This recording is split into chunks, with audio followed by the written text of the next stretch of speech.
बहुत समय पहले की बात है। रामपुर नाम का एक गांव था। इस गांव में रामानुज नाम का एक पंडित रहता था।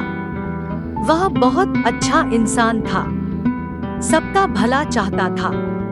कोई भी गांव वाला उसके पास आता तो वह उसकी समस्याओं का समाधान बताता था, सबकी मुसीबतों में मदद भी करता था, हमेशा गांव वालों का साथ देता था।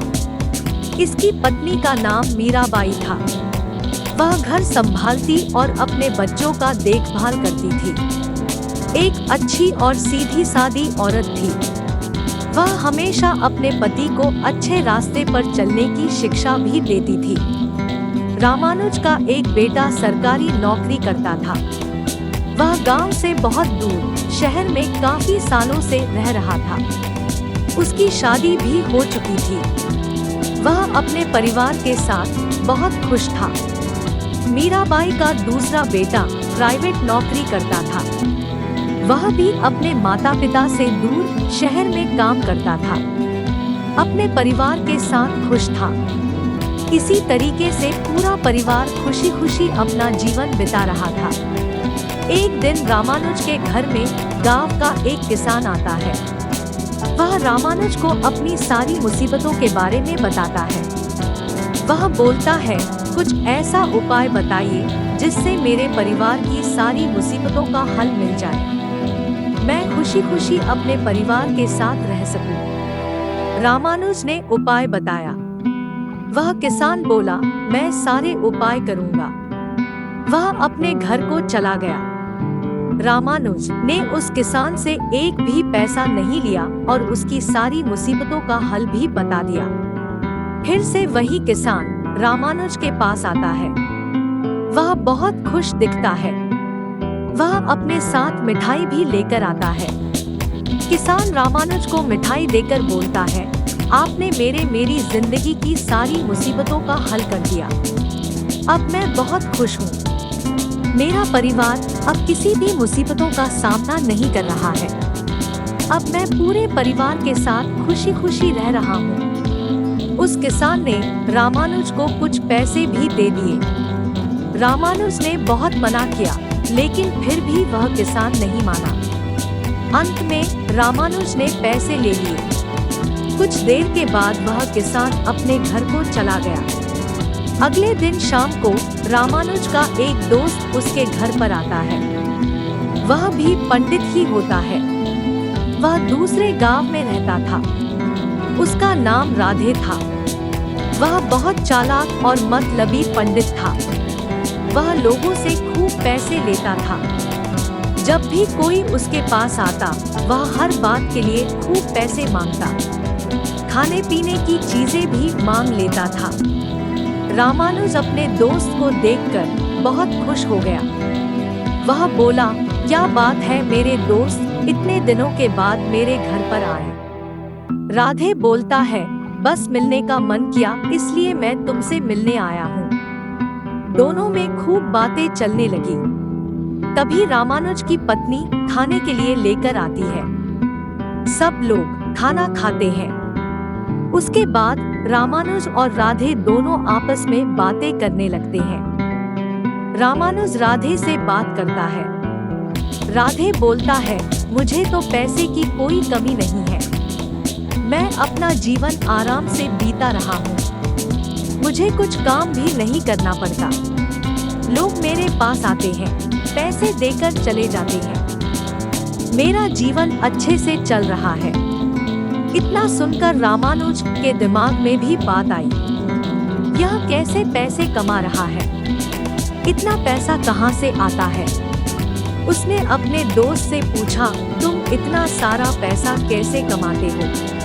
तभी राधे बोलता है, जब भी लोग मेरे पास कुछ मुसीबत लेकर आते हैं, मैं उनका मुसीबत का हल करने के बदले में पैसे ले लेता हूँ। साथ ही साथ कुछ खाने पीने का सामान भी मंगवा लेता हूँ। इससे मेरी कमाई हो जाती है और खाने पीने की भी कमी नहीं रहती है। रामानुज सुनकर दंग रह गया। उसने सोचा कि मैंने तो आज तक किसी से एक पैसा तक नहीं लिया। कुछ देर के बाद एक आदमी राधे को बुलाने के लिए आता है। राधे बात पूरे किए बिना ही वह उस आदमी के साथ चला जाता है। रामानुज सोचता है, मैं तो किसी से 1 रुपया भी नहीं लेता और वह लोगों से रुपया ले लेकर पैसे कमा रहा है। क्यों ना मैं भी इसी तरीके से पैसे कमाने की कोशिश करता हूँ। इसके लिए मुझे राधे के घर जाना पड़ेगा, उससे मिलकर सारी बातें अच्छे से पता करनी पड़ेगी। वह अपनी पत्नी से बोलता है, वह अपने दोस्त के घर जाना चाहता है। उसकी पत्नी बोलती है, ठीक है, मैं भी तुम्हारे साथ चलूंगी। रामानुज राधे के घर जाने के लिए निकल पड़ता है। जब राधे के घर पहुंचता है तो राधे उसको देखकर बहुत खुश हो जाता है। बोलता है, कल ही तो तुम मुझसे मिले थे, आज फिर तुम मेरे पास आ गए, कुछ जरूरी काम आ गया है। रामानुज बोलता है, कुछ ऐसा ही समझो। राधे की पत्नी का नाम मैथिली था। वह घर का काम संभालती थी, अच्छा खाना बनाती थी। उसके 2 छोटे छोटे बच्चे थे जो अभी स्कूल में पढ़ रहे थे। राधे रामानुज को अपने घर में बुलाता है, बैठने के लिए बोलता है। राधे की पत्नी कुछ देर के बाद खाने के लिए लेकर आती है। सब लोग आराम से खाना खाते हैं। खाना खाने के बाद मैथिली और मीराबाई दोनों ही एक अलग कमरे में जाकर बात करने लग जाती हैं। पुरानी यादें ताज़ा करने लग जाती हैं। तभी रामानुज और राधे दोनों एक साथ बैठकर सारी बातें करते हैं। रामानुज भी राधे की तरह ही पैसा कमाना चाहता था। उसने सारी बातें राधे से पूछ ली। राधे ने उसको एक एक करके सारी बात बता दी। ऐसा करने से पैसे वाले हो जाओगे और कुछ काम नहीं करना पड़ेगा। जब शाम हुई तो रामानुज और उसकी पत्नी घर के लिए निकल लेते हैं। घर पहुंचकर रामानुज बोलता है, मैं भी आज से लोगों को हल बताने के लिए पैसे लिया करूंगा, उनसे खाने का सामान भी मांग लिया करूंगा। तब उसकी पत्नी बोलती है, नहीं, यह गलत है, ऐसा नहीं करना चाहिए। रामानुज अपनी पत्नी की बात नहीं मानता है। वह राधे के कहे अनुसार काम करने के लिए तैयार हो जाता है। अब रामानुज भी सोचता है, अब मैं भी लोगों से पैसे लिया करूंगा, खाने पीने का सामान मांगूंगा। यह बात सुनकर उसकी पत्नी बोलती है, आप ऐसा नहीं कीजिए, यह गलत है। रामानुज अपनी पत्नी की बात को टाल देता है। अगले दिन से ही वह लोगों से पैसा लेने लगता है। 2 दिन के बाद संजय नाम का एक गांव वाला उसके पास अपनी मुसीबत लेकर आता है। वह बोलता है, मेरे घर में हमेशा लड़ाई होता रहता है, खुशियां जैसे मेरे घर से चली गई हैं। रामानुज गांव वाले को उपाय बताता है। बोलता है, इस उपाय के लिए तुम्हें पैसे देने पड़ेंगे। पहले तो गांव वाला मना करता है, लेकिन वह अपनी मुसीबत को देखकर पैसे देने के लिए तैयार हो जाता है। जब गांव वाला रामानुज को पैसे देता है, तब रामानुज बोलता है, मुझे खाने पीने का सामान भी चाहिए। वह गांव वाला खाने पीने का सामान भी देने के लिए तैयार हो जाता है। गांव वाला रामानुज को पैसे देकर चला जाता है। अगले दिन आकर उसको खाने पीने का सामान भी दे देता है। फिर पैसे और खाने पीने का सामान लेने के बाद उस गांव वाले को उसके मुसीबत को हल करने का तरीका बता देता है। वह गांव वाला अपने घर की तरफ चल देता है। किसी तरीके से रोज कोई न कोई रामानुज के पास आता है। रामानुज उससे पैसे और खाने पीने का सामान लेना शुरू कर देता है। ऐसे ही देखते रामानुज के पास ढेर सारा पैसा जमा हो जाता है। खाने पीने के सामान की भी कोई कमी नहीं रहती है। ऐसा देखकर रामानुज की पत्नी बोलती है, आप जो कर रहे हैं वह बहुत गलत है, ऐसा करना पाप होता है। रामानुज फिर भी अपनी पत्नी की बात नहीं मानता है। वह अपने काम में लगा रहता है। वह हमेशा लोगों से ज्यादा पैसे मांगने लगता है। ढेर सारा खाने पीने का सामान मांगता है। यह सब देखकर रामानुज की पत्नी बहुत परेशान हो जाती है। बोलती है, मैं तो घर छोड़कर जा रही हूँ। तुम अपना काम देखो, मुझे तुम्हारे साथ नहीं रहना है। घर में पैसा आता देख रामानुज भी सोचता है कि अब इसकी क्या जरूरत है। मेरे पास तो पैसे हैं, मैं पैसे से सारा काम करवा लूंगा। वह अपनी पत्नी को बोलता है, तुमको जाना है तो जाओ, मुझे कोई फर्क नहीं पड़ता है। रामानुज की पत्नी घर छोड़कर चली जाती है। रामानुज का जीवन ऐसे ही धीरे धीरे चल रहा होता है। एक दिन अचानक से रामानुज की तबीयत खराब हो जाती है। घर में उसकी तबीयत की देखभाल करने वाला भी कोई नहीं होता है। वह बहुत परेशान होने लगता है।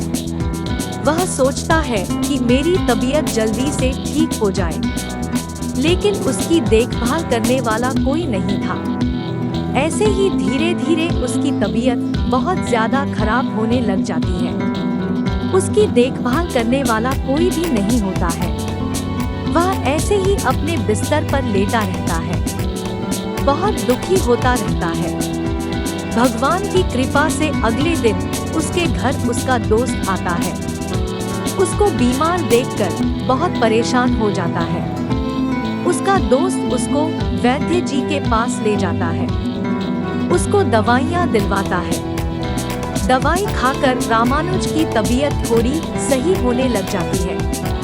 तभी रामानुज का दोस्त बोलता है, तुमने अपनी पत्नी को घर से निकालकर बहुत गलत किया है। तुम अपनी पत्नी से जाकर पहले माफी मांगो और उसको घर पर लेकर आओ। कभी भी पैसे का घमंड नहीं करना चाहिए। घमंड आदमी को बर्बाद कर देता है। उसको अपने दोस्त की बात सही लगती है। जब उसकी तबीयत ठीक हो जाती है तो वह सबसे पहले अपनी पत्नी के घर जाता है, उससे माफी मांगता है।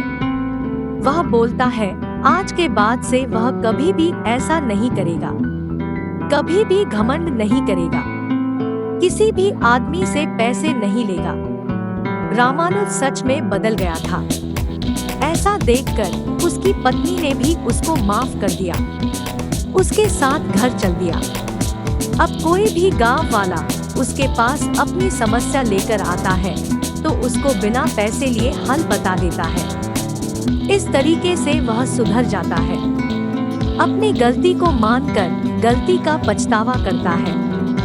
इसी तरीके से वह अपनी जिंदगी खुशी खुशी जीने लगता है। इस कहानी से हमें यह सीख मिलती है कि हमें कभी भी घमंड नहीं करना चाहिए।